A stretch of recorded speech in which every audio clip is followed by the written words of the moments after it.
नमस्कार रसिक श्रोते हो. शब्दनिशा मराठी ऑडिओ या चॅनलवरती तुमचं मनापासून खूप खूप स्वागत. आज मी घेऊन आले तुमच्यासाठी पांघरूण कथेचा पुढील भाग, म्हणजेच पांघरूण भाग 7वा. चला तर मग कथेला लगेचच सुरुवात करूया. कितीतरी वेळ दोघेही शीतळ चांदण्या, तो चंद्र, त्याचा मंद प्रकाश, रात्रीची गोडता वाढवणारी शांतता, रातराणी तिचा मंद मंद दरवळणारा सुगंध यांच्या सहवासात एकमेकांच्या जवळ बसत आयुष्याची स्वप्ने रंगवत होती. त्यानंतर दोघेही झोपायला गेले. सकाळी पाड्यावरच्या कोंबड्यांनी बांग दिली आणि गौरीला चटकन जाग आली. तिने भरभर आपली कामे उरकली. आज मेजर शिवही बाजारात जात असल्यामुळे बापू सोबत नव्हते. सगळे पाड्यावरची लोक बिगी बिगी पावलं उचलत रस्ता कापत होते. बाजाराचा गाव ते पाडा अंदाजे 30 किलोमीटर अंतर होते. सकाळी 6:30ला सगळ्यांनी पाडा सोडला होता आणि सकाळी 9च्या सुमारास सगळे बाजारात पोहोचले होते. प्रत्येकजण आपल्या वस्तू जिथे जागा मिळेल तिथे बसून विकत होते. गिराईकही खूप होते. गौरीही आपल्याजवळ असलेल्या वस्तू विकत होती. काहींचा तोलमोल होऊन गिराईक वस्तू खरेदी करत होते. शिव मात्र कितीतरी वेळ त्यांचे कसब पाहत होता. म्हणलं तर पाड्यावरचा एकही मनुष्य शिकलेला नव्हता, परंतु तरीही हिशोब मात्र बरोबर होत होता. प्रत्येकाला व्यवहार ज्ञान अचूक होते आणि जर कुणाचे चुकले तर गौरी होतीच सगळ्यांना समजावून सांगत राहणारी. सूर्य डोक्यावर आला होता, म्हणजेच आता 12चा सुमार झाला असेल, परंतु तरीही मेजर शिव बसलेले पाहून गौरी त्यांना म्हणाली, मेजर साहेब, तुमचा काय तो फोन आहे ना, त्याला पेटवून घेणार होतात ना? घेतलं का? म्हणजे बिगी बिगी करा. आता थोड्या वेळाने सगळे आपापल्या परचुंड्या सोडतील आणि 2-2 घास खातील. मग सगळे बाजार करतील. सांज व्हायच्या आधी इथून घराकडे जायला निघतील. तेव्हा तुम्ही तुमची कामं हुरकून घ्या. कशालाच उगाचच कशा पाय वेळ वाया घालवत बसलासा. तिचं ते हक्काने दटावत बोलणं त्याला खूप आवडलं होतं.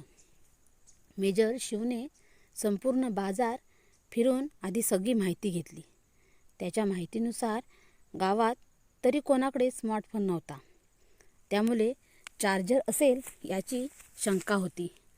कारण हा गाव शहराच्या सुखसुविधांपासून लांबच होता. तरी एका बॅटरी चार्ज करणाऱ्या दुकानात तो गेला आणि तिथे त्याला त्याच्या फोन चार्ज करण्याची संधी मिळाली. आता मात्र तो जाम खुशीत झाला. जेमतेम 2 तास झाले आणि मोबाईल पूर्णपणे चार्ज झाला. साहेब, हा घ्या तुमचा फोन. झाला चालू. हां, पण 1 तासाचे 150 प्रमाणे 2 तासांचे 300 रुपये झाले. साहेब, पैसे घेतले नसते, कारण तुम्ही कुठलं पाहुणं, परत कधीच्या येणार. हाय, पण काय करणार ना, शेवटी पोटापाण्याचा प्रश्न आहे ना. तो माणूस आपली परिस्थिती सांगत म्हणाला. आता मात्र काय करावे हाच प्रश्न मेजर शिवला पडला होता, कारण त्याच्याकडे पैसे नव्हते. दादा, माझ्याकडे पैसे नाही आहेत. हां, परंतु ह्यो माझ्या हातात सोन्याची अंगठी आहे, ती तुम्ही ठेवून घ्या आणि माझा फोनही मला द्या. मेजर शिव थोडा कुचक हसत मान खाली घालत म्हणाला, कारण ती अंगठी त्याच्या बाबांची होती. त्यांनी त्याला प्रेमानं दिली होती आणि आज तीच अंगठी त्याला विकावी लागत होती. हातातली अंगठी त्याने काढली आणि दुकानवाल्यासमोर धरलीसुद्धा. दुकानवाला अंगठी घेणार इतक्यात मागून आवाज आला, दादा, किती पैक झालं तुमचं? शिवने मागे वळून पाहिलं. ताई, फक्त 300 रुपये, तो दुकानवाला म्हणाला. तिने आपल्या बिटव्यातून काही नोटा काढल्या. त्या 4-5 वेळा मोजल्या आणि त्याच्या म्हणजेच दुकानवाल्याच्या हातात दिल्या. नीट मोजून घ्या, नाहीतर म्हणाल नंतर कमी आहेत म्हणून. ती म्हणाली, बरोबर आहेत ताई. दुकानवाला म्हणाला, मेजर साहेब, अगदीच मला पर्क करून टाकलासा तुम्ही.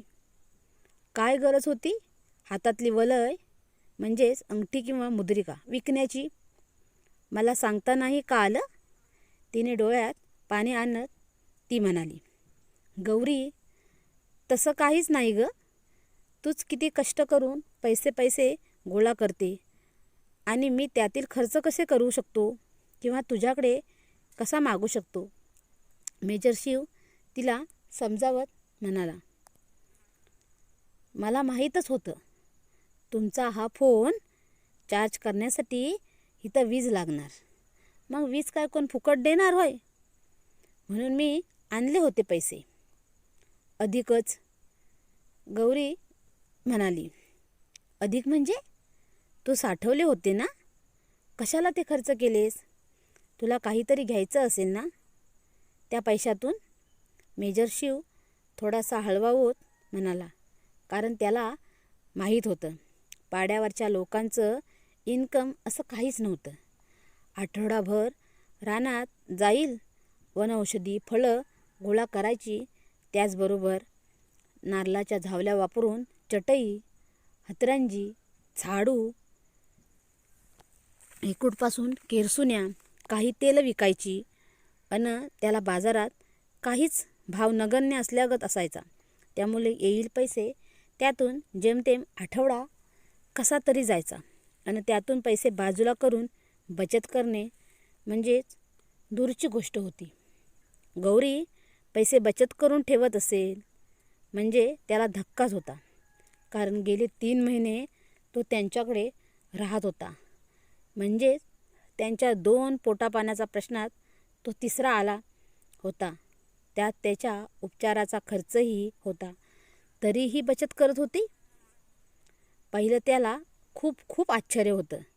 नंतर मात्र त्याचा ऊर गर्वाने फुलला होता आणि त्याच्या आयुष्यात एक रानात लहानाची मोठी झालेली, साऱ्या आधुनिक तंत्रज्ञानाच्या काळापासून अन जगापासून दूर असलेली मुलगी असे ओळख असती, परंतु ही त्याहीपेक्षा कितीतरी अधिक पटीने पुढे होती, कारण तिच्याकडे हे ज्ञान होते कोणत्या वेळेला कोणता विचार करायचा. त्याने तिच्याकडे पाहून हास्य केलं. आता हसणं पुरे झालं. मला बाजार घ्यायचा आहे, मग तुम्ही येता काय? तिने मुद्दामहून त्याला म्हटलं होतं, कारण तिला त्याच्या आवडीचे हातातले कंगन घ्यायचे होते. ठीक आहे, येतो.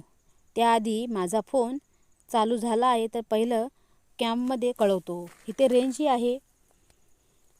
तिने लाजून हुंकार दिला आणि ती पुढे गेली. आपल्या हातातील फोन उघडून त्याने एक कॉल लावला. सर, मेजर शिव पाटिल बोल रहा हूँ. मैं आपने जो मिशन किया था ना, उसके आसपास के एरिया में हूँ. मैं अपनी लोकेशन आपको भेजता हूँ. मेजर शिव थोडासा हळवा होत म्हणाला, मेजर शिव, हमने आपको उस एरिया में हर जगह ढूंढा पर आप नहीं मिले.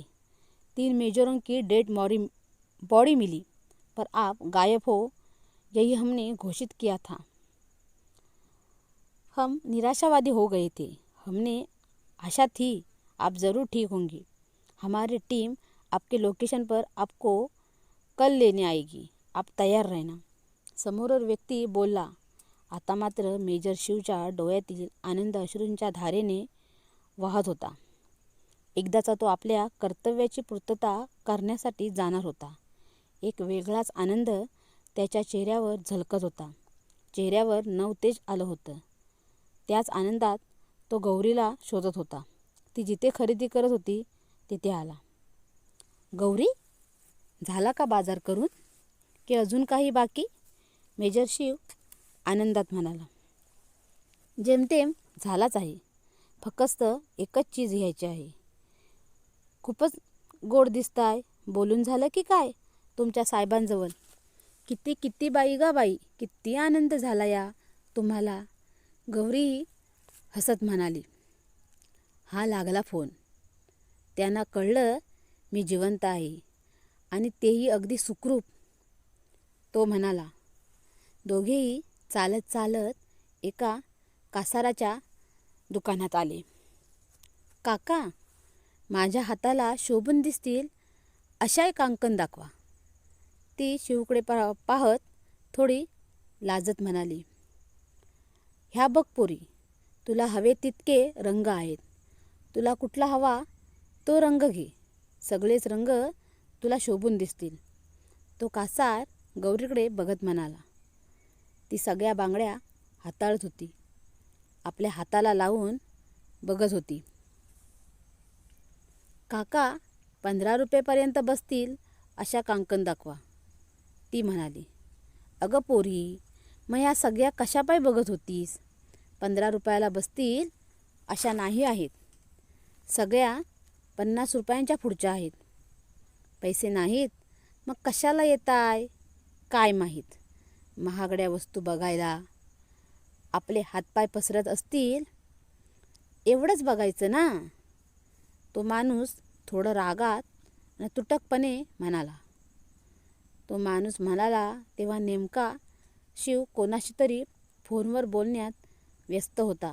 त्यामुळे त्याला त्याचं लक्ष नव्हतं. गौरीने बांगड्या तशाच ठेवल्या आणि ती पुढे चालू लागली. मेजर साहेब, चला, आता सांज होत आली आहे. जायला भयान कालोख होईल. पाड्यावरचे समदे पुढं गेले की गौरी म्हणाली. अगं चल, तू घेतल्या का काय तुला कांकण? सगळे रंग छानच होते. तुला खरंच सगळे उठून दिसले असते. तो तिच्याकडे बघत म्हणाला. मेजर साहेब, चला ना आता बिगी बिगी, खूपच उशीर झालाय. ती आपली नजर चोरत म्हणाली. ते दोघे येईपर्यंत बापूंनी सगळं रांधण केलं होतं. त्या आल्या आल्या सगळ्या वस्तू सामान बापूंना दाखवत होती. त्यांना हिशोब सांगत होती. गौरीपोटी समदा आणलं, पण तुले तू तोरड्या म्हणजे पैंजण आणि कांकण नाही आणल्या. त्याच्यासाठी पैके पण नेले होते. ते पैके कुठं आहे? बापूंनी तिला दटावत थोड्या रागात विचारले. बाहेर माचावर बसलेल्या शिवने नेमके हेच शब्द ऐकले. बापू, ते मेजर साहेब आहेत ना, त्यांचा फौज आहे ना, त्याला चार्ज करायचं होतं आणि त्यांच्याकडे पैसे नव्हते म्हणून मी दिलं त्यांना. आता हळू बोला, ऐकतील ना ते, ती थोड्या दबक्या आवाजात म्हणाली. गौरीपोटी, पण ते पैके तू कावापासून पदराच्या गाठीस बांधून ठेवले होतेस. तुला आवडीने तोरड्या आणि कांकण हवं होतं ना. बापू थोडं पोटतिडकीने म्हणाली. बापू, आज ते आपल्या माणसांसोबत बोलून किती किती आनंदात होते. तो आनंद तुम्ही पाहिला असता ना तर असं बोलला नसता, ती हळू आवाजात म्हणाली. काय म्हणू आता पोटी म्या? बापू हळवे होत म्हणाले. कवापासून साठवण केलेली पुंजी तू आज संपून आली. आता नाही काय मिळत. मेजर साहेबांनाही पान लाव आणि बोलावं, भूक लागली असेल त्यांशी, बापू म्हणाले. दोघा माय लेकरांचं बोलणं ऐकून मात्र शिवच्या हृदयात